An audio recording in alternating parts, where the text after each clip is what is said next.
Good morning বন্ধুসকল। ৰিয়ান পৰাগক প্ৰায়ে সমালোচনা কৰা হয় তেখেতৰ এটিটিউডক লৈ। কোৱা হয় যে তেখেতৰ এটিটিউড আছে কিন্তু পাৰফৰ্মেঞ্চ নাই।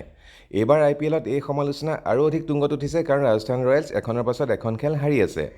কিন্তু সঁচা কথা ক'ব গ'লে এইবাৰ IPLত তিলক বাৰ্মা, যশস্বী জয়ছোৱাল বা KL ৰাহুলতকৈ ৰিয়ান পৰাগৰ প্ৰদৰ্শন যথেষ্ট উন্নত। ৰাজস্থান ৰয়েলছ হাৰি আছে তাত অকল ৰিয়ান পৰাগ দায়ী নহয়, ৰাজস্থান ৰয়েলছৰ বাকী খেলুৱৈসকলো তাৰ বাবে দায়ী। আনহাতে তেখেতক আৰু এটা কথাত সমালোচনা কৰা হয় যে তেখেতৰ এক শক্তিশালী বেকিং আছে যাৰ বাবে তেখেতে বাৰে বাৰে সুযোগ পাই আছে। কিন্তু এইখিনিতে মোৰ এটা সৰু প্ৰশ্ন যে একেৰাহে 6টা বলত 6টা 6 মাৰিবৰ কাৰণে বেকিঙৰ প্ৰয়োজন নে প্ৰতিভাৰ প্ৰয়োজন? যদি ৰিয়ানৰ সেই প্ৰতিভা নাথাকিল হয়, তেখেতৰ বাহুত সেই শক্তি নাথাকিল হয়, তেনেহ'লে তেওঁ এই কীৰ্তি স্থাপন কৰিব নোৱাৰিলে হয়।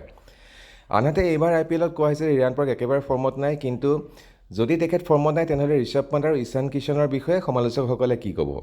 এই বিষয়ে আপোনাৰ মতামত কমেণ্ট কৰি জনাবচোন। লগতে চেনেলটো ছাবস্ক্ৰাইব কৰিবলৈ নাপাহৰিব। জয় আই অসম।